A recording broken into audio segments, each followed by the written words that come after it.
morning! It's day 2. How good is that? Happy 2nd of December, everybody. You're here with Team Andy, making the Scholars Box. Today, I'm going to show you how to make a quill pen from feathers. I've got a few feathers here. I did have quite a substantial collection of really quite nice feathers. I've got some pheasant feathers and some goose feathers that I found at Empire. However, over the course of time, they have gotten rather moth-eaten. And yes, alas, we're going to have to make do. You'll have better feathers. So I believe these are wing feathers. These ones, they've got a special name. I can't remember if they're pinion feathers or not, but the ones with the like chunk out of them are like the ones that are right at the end, the very tip for flying with, and they help steer the goose. These ones, I don't actually know which ones these ones are either. Useless, but they are pheasant feathers. They are very nice. I've had them for a while, so they've already gone a bit hard, which is kind of what you need to do anyway. But I'll show you how to get the best out of your quill. What tools do they need, Andy? Oh, yes, I should go over that as well. Tools that you will need. You will need Uno scalpel. At some point, you will also need a little can. You'll need some sand. It needs to be a metal can because it's going to need to go in the oven. It's going to get wild. Okay. Control yourselves. I know it's hard, but I believe in you. Right. Let's take a closer look. Yes. Alright. So, I'm going to start with the goose feather quills because historically quills were made from the old goose feather, and the reason why is because they've got a very thick, very hard, strong quill part. Is that what they're called? The quill bit? I think they're called quills. They're like, basically the bone of the feather is very, very hard wearing and good for writing with. Unsurprisingly, that is why they were used. So, get a feel for kind of how you hold your feather, because what you're going to want to do is we're going to want to cut like a diagonal into this, and that diagonal part is going to be where you wind up writing with, right?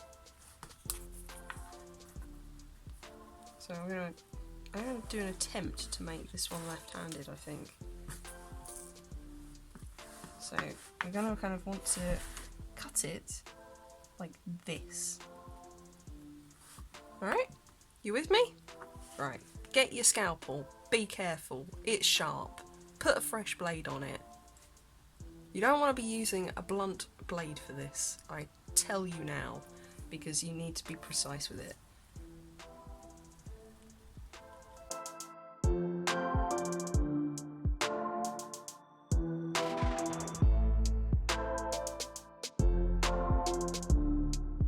I got there in the end, but now we have, I said it was going to be left-handed, didn't I?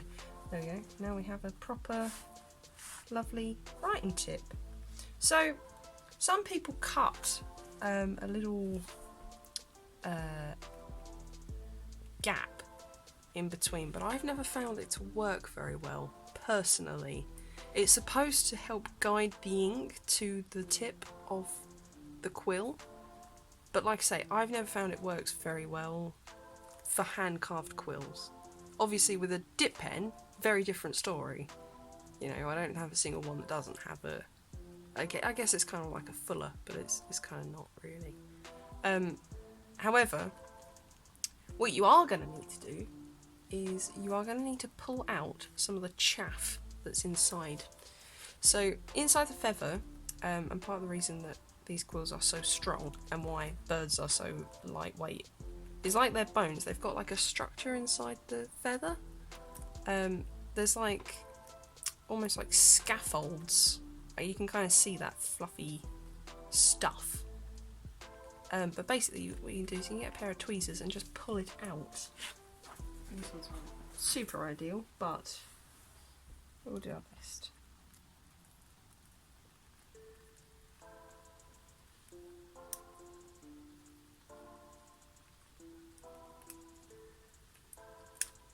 There you go.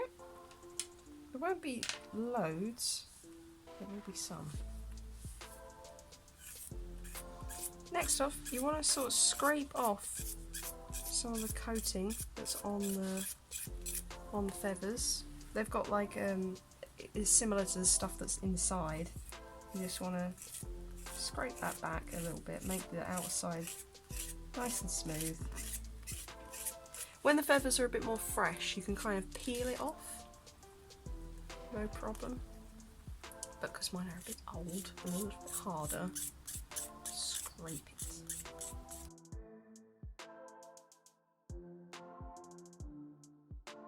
As I said earlier, you're going to need some sand and a little can because you want to hot the sand up, and ideally, if you can.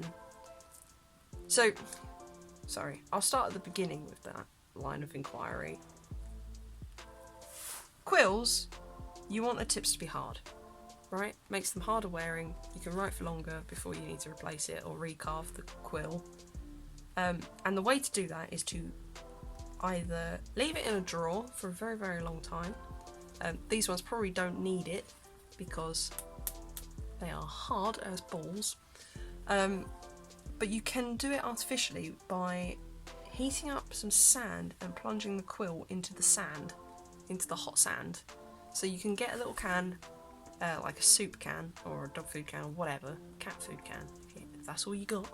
Put some sand in it, put it in the oven, about 200 degrees for 15 minutes, and then without touching the can, because it's going to be bloody hot, you put the tip of the quill into it and let the sand cool down naturally. And that should heat and harden up the tip of the quill enough for you to write with it for a long period of time. So I've made a lefty quill. We should give it a try out a bit later. I'm going to make some more, and I hope you enjoy watching.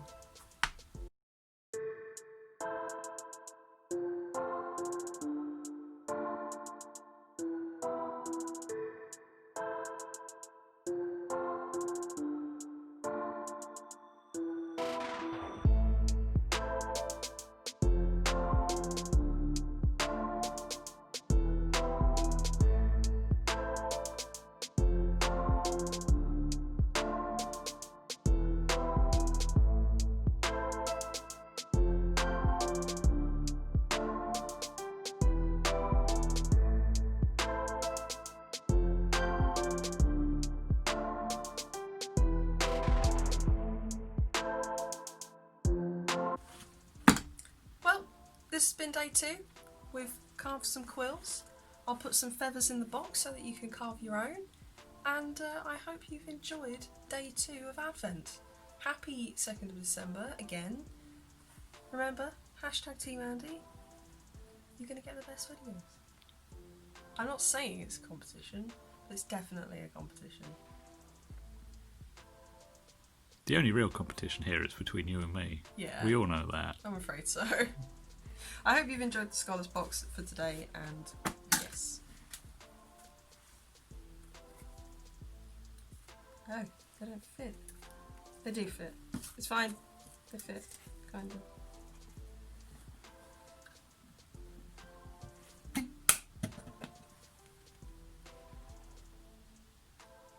I'm not going to want to give this away. Oh, goodbye.